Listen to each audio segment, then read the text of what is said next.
Quand on est prof de yoga, on passe certes du temps à enseigner, à préparer nos cours, mais on passe aussi beaucoup de temps à faire d'autres choses.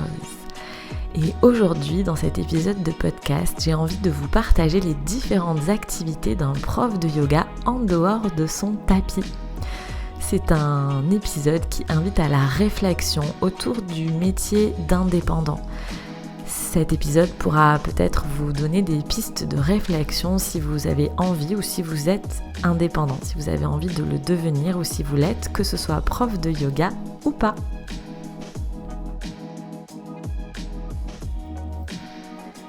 Bienvenue dans Brève de tapis, le podcast de l'alchimie des corps. Ce podcast est pour ceux qui pratiquent le yoga à la maison ou en studio et qui souhaitent progresser sans se blesser, que vous soyez débutant ou non. Je m'appelle Marion et j'enseigne le yoga à Albi, dans mon studio et également en ligne. Je vous partage dans ce podcast des réflexions sur l'aspect postural du yoga, des astuces pour pratiquer à la maison en sécurité, des exercices d'autocorrection dans les postures de yoga et des anecdotes un peu plus personnelles. Allons-y! Si vous aimez ce podcast, abonnez-vous pour ne rien manquer des prochains épisodes. Vous pouvez également noter l'émission, mettre des étoiles, mettre des cœurs, laisser un avis sur Apple Podcast pour m'aider à faire connaître Brève de tapis.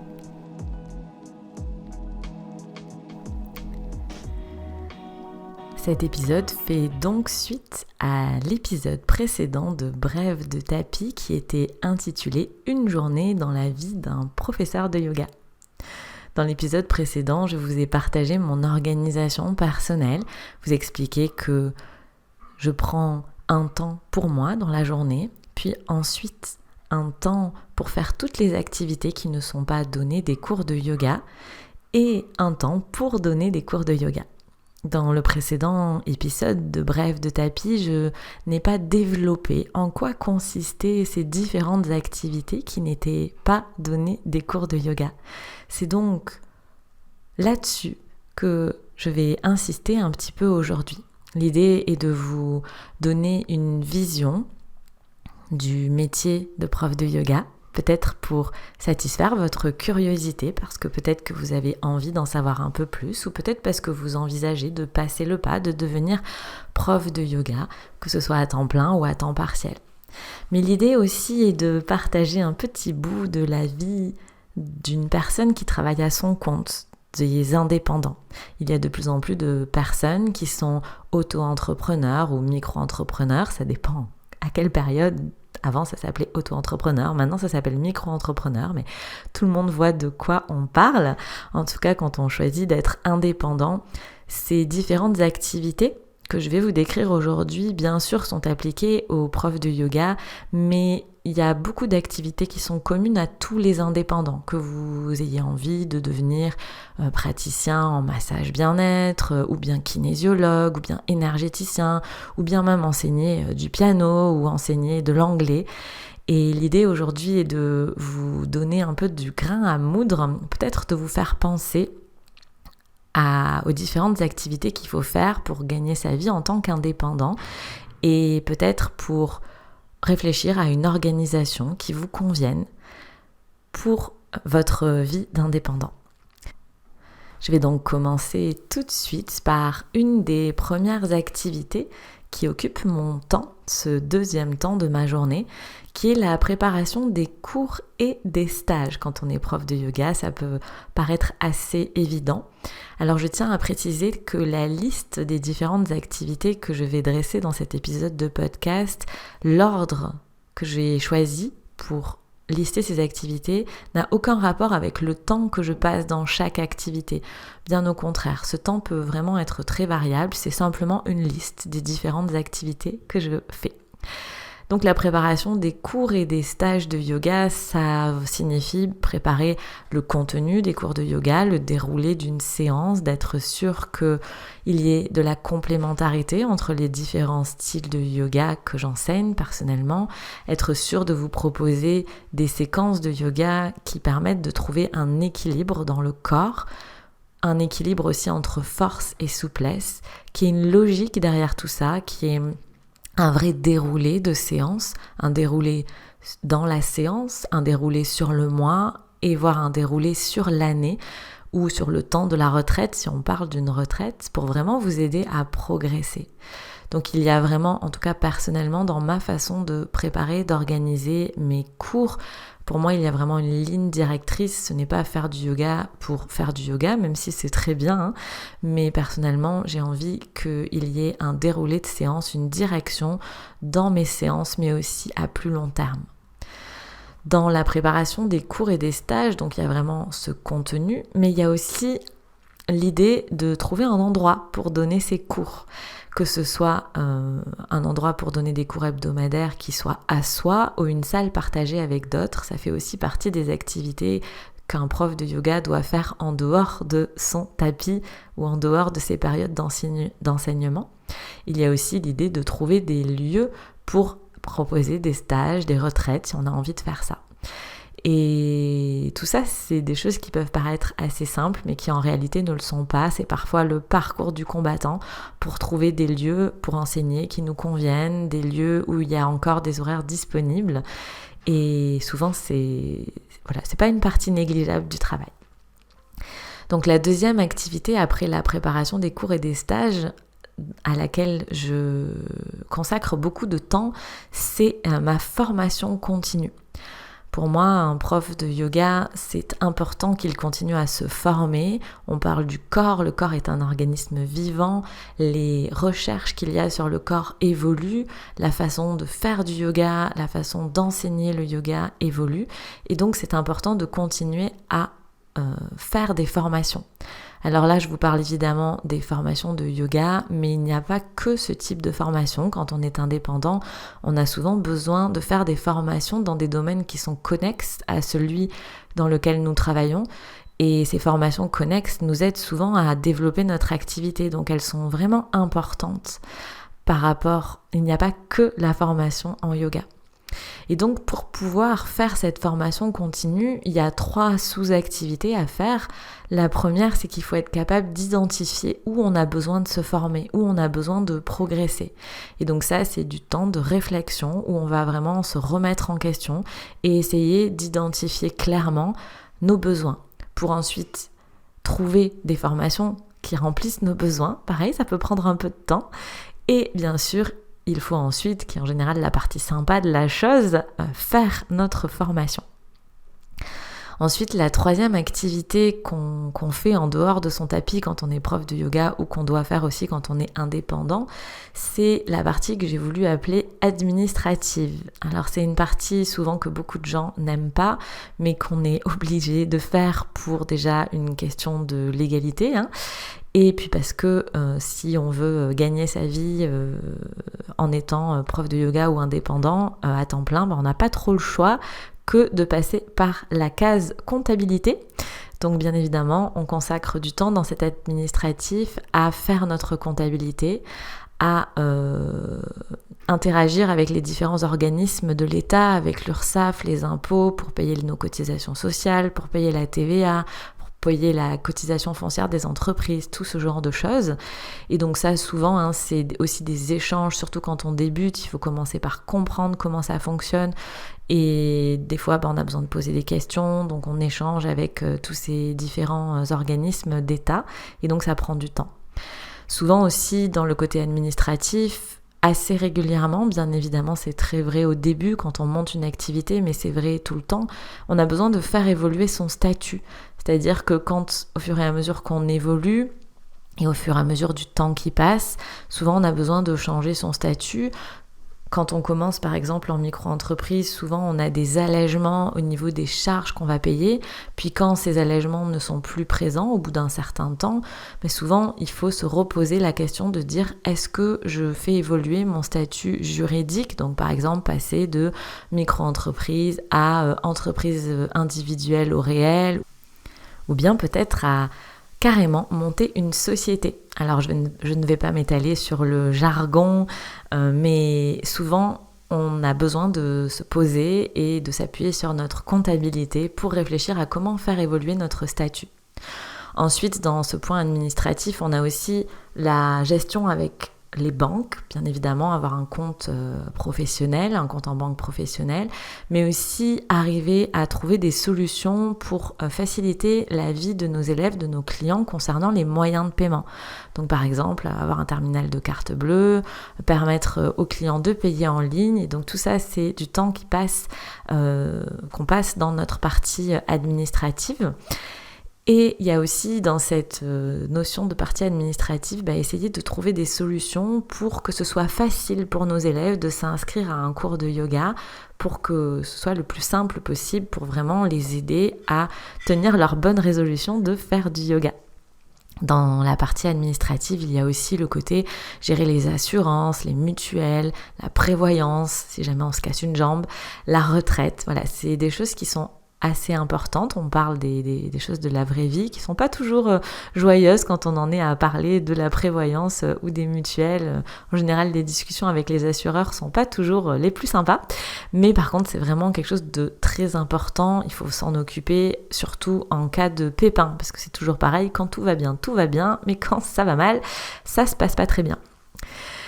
Donc, on a vu jusque-là dans les différentes activités la préparation des cours et des stages, la formation continue, l'administratif. Un autre point sur lequel on passe beaucoup de temps quand on est prof de yoga ou quand on est indépendant, c'est la communication. La communication, c'est toute une histoire parce que bien évidemment, quand on veut donner des cours de yoga, par exemple, il faut avant tout avoir des élèves parce que c'est compliqué de donner des cours de yoga sans élèves. Et donc ça veut dire qu'il faut être capable de développer des stratégies de communication. C'est vraiment, pour moi en tout cas, c'est vraiment de la stratégie pour arriver à se faire connaître, pour arriver à se faire à se différencier. Et donc ça veut dire que c'est là qu'on arrive dans la gestion des réseaux sociaux, de quel type de post on va faire, de quoi on va parler, à quelle fréquence. Il n'y a pas de secret, peut-être vous le savez ou pas, mais la régularité sur les réseaux sociaux est quelque chose de très important. Et donc c'est là qu'on arrive à faire des grands tableaux avec différentes actions et à dire le lundi, je publie sur les réseaux sociaux une brève de cours où je parle d'une posture en particulier de yoga. Le mardi, je publie une brève de vie où je parle de la vie de prof de yoga, où j'écris un petit texte sur la vie de prof de yoga. Le mercredi, je fais de la pub pour les stages, pour les retraites que j'organise. Le jeudi, je fais une petite vidéo de 30 secondes pour donner des conseils d'alignement sur une petite posture en particulier. Le vendredi, je publie quelque chose, une vidéo YouTube sur YouTube en l'occurrence. Je donne du contenu gratuit. Le samedi, je publie sur les réseaux sociaux un mini workbook, des images qui proposent de faire 3 postures pour quelque chose, pour gérer son anxiété, pour mieux respirer. Et le dimanche, je parle de la médiathèque de l'Alchimie des Corps, ma plateforme de cours de yoga en ligne, où il y a une nouvelle vidéo toutes les semaines qui n'est disponible que sur la médiathèque. Et donc, j'explique quel est le thème de la vidéo de la semaine. Voilà, personnellement, mon organisation est celle-là. Et c'est du boulot. Il faut produire tous ces contenus et il faut les organiser sur les réseaux sociaux.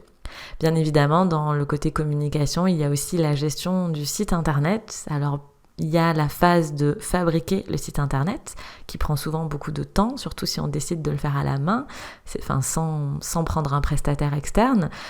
Souvent, en tout cas c'était mon cas, on se fait des peurs sur son site internet où on met un module WordPress à jour et paf, tout qui plante, le site internet qui n'est plus accessible, on ne sait pas pourquoi, et là c'est la panique à bord. Donc de temps en temps on se fait quelques sueurs froides, mais dans la communication, la création mais aussi la gestion du site internet sont des étapes importantes.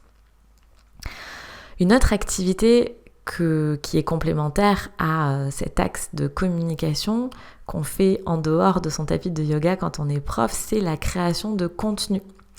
Donc peut-être que vous avez découvert à travers cet épisode de podcast mon organisation autour de la communication. Peut-être que vous profiterez de cet épisode pour aller chercher l'alchimie des corps sur Instagram, sur Facebook et peut-être sur YouTube, et vous verrez du coup les contenus que je crée tous les jours. Et donc, dans ces différentes activités, il faut tourner les vidéos, il faut fabriquer les images, il faut écrire les textes, il faut rédiger les podcasts, il faut enregistrer les podcasts pour parler de tout ça. Et donc, il y a dans cette création de contenu, en tout cas pour moi, j'ai du contenu gratuit, du contenu payant, et donc il faut tourner, enregistrer, monter, post-produire, mettre en ligne tous ces contenus. Voilà, la création de contenu, c'est quelque chose qui prend aussi beaucoup de temps, en tout cas moi, dans ma vie de prof de yoga, mais que je fais toujours avec beaucoup de plaisir parce que c'est toujours un plaisir de lire vos retours. J'adore voir dans les commentaires YouTube quand vous avez la gentillesse de me dire que ce que je propose vous soutient vraiment, ou bien sur la médiathèque, quand vous prenez le temps de m'envoyer un petit mail pour me dire que cette mini-retraite du week-end de yoga que j'ai proposé vous a vraiment changé votre week-end, voire même donné une ouverture un peu différente sur votre pratique du yoga. Je suis toujours hyper touchée, et dans les moments de mou, parce que oui, j'ai des moments de mou, je vais souvent relire vos mails, vos gentils messages pour m'encourager à continuer. Pour aborder une autre activité qu'on a quand on est indépendant ou quand on est prof de yoga, il y a ce que j'appelle le service client. C'est-à-dire qu'il y a une grosse partie de notre temps et de mon temps qui est consacré à répondre aux mails, à répondre au téléphone, à gérer aussi les problèmes techniques que peuvent avoir les personnes, que ce soit par exemple pour des réservations ou que ce soit pour des problèmes de connexion ou de paiement. Voilà, il y a vraiment cette notion de service client. Ensuite, quand on a son propre studio de yoga, comme moi à Albi, il faut également gérer notre lieu de cours. Et donc ça veut dire faire le ménage. Souvent, on n'y pense pas, mais oui, j'ai beau avoir un aspirateur robot, il fait quand même pas tout seul. Gérer aussi les diverses réparations qu'il peut y avoir. Il y a toujours des choses qui cassent, surtout quand il y a beaucoup de monde qui passe dans des lieux communs comme ça. Donc il y a toujours des petits problèmes à réparer. Il y a aussi la gestion du matériel de yoga, réparer aussi la casse. Moi, personnellement, j'ai fabriqué beaucoup de choses à la main. J'ai cousu des sangles, j'ai cousu des bolsters, que souvent vous me dites que mes bolsters sont super et vous me demandez si je les vends. Mais non, parce que c'est beaucoup trop de travail de couture. Je n'aurai jamais le courage de recommencer de ce côté-là. Donc, mais voilà, ça arrive qu'une couture lâche, qu'un bolster fuit, et donc il faut mettre la casquette de couturière et puis prendre son fil et son aiguille et recommencer. Et personnellement, parce que j'ai fait le choix d'avoir dans mon studio de yoga une petite boutique pour vous proposer des produits de yoga avec des marques qui me tiennent à cœur, des marques qui sont écologiques, qui font un petit peu attention à l'impact qu'elles ont sur notre planète, qui font attention aux matières qu'elles choisissent et aux lieux de fabrication.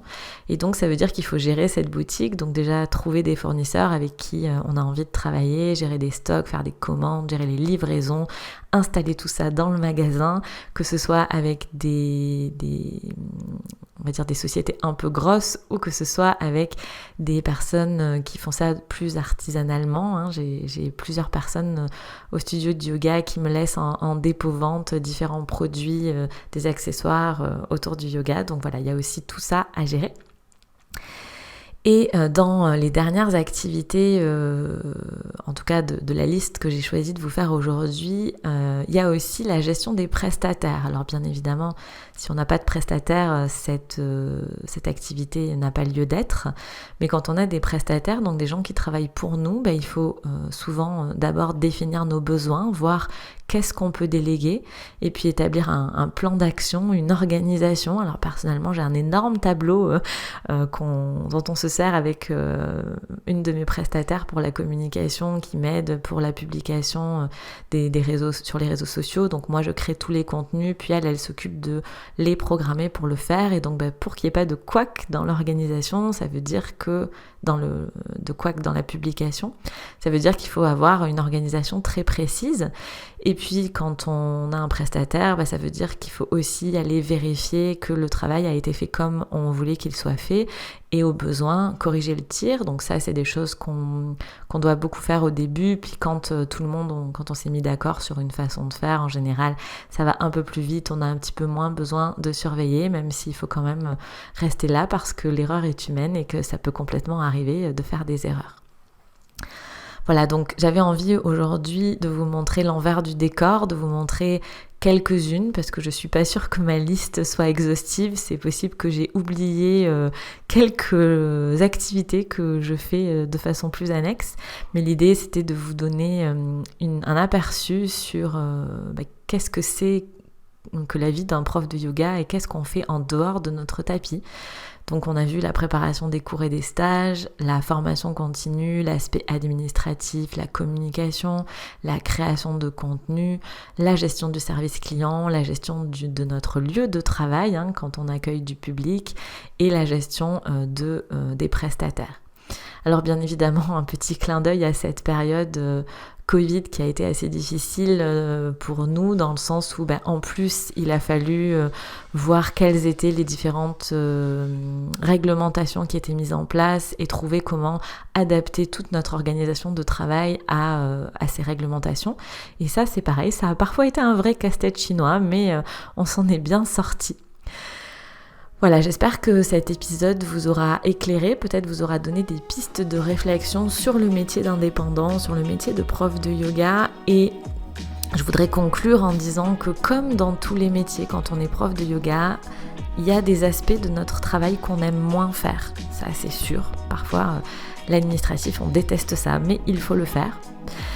Et en tout cas, pour être indépendant, je pense que c'est vraiment important de se rendre compte qu'il faut aimer faire beaucoup de choses très différentes, qu'il faut être autonome et être sûr de vraiment aimer le métier qu'on fait, parce que souvent, on peut arriver à s'en dégoûter, parce que pour arriver à donner des cours de yoga, donc qui est le 3e temps d'organisation de ma journée, eh bien il y a ce 2e temps, il y a toutes ces activités que je viens de vous décrire qui sont très importantes, qui font vivre les cours de yoga. Vous retrouverez les liens vers d'autres épisodes de podcast, notamment une journée dans la vie d'un prof de yoga et également mes épisodes autour de mon changement de vie de cadre sup à prof de yoga si vous avez envie d'en savoir un petit peu plus sur tous ces sujets.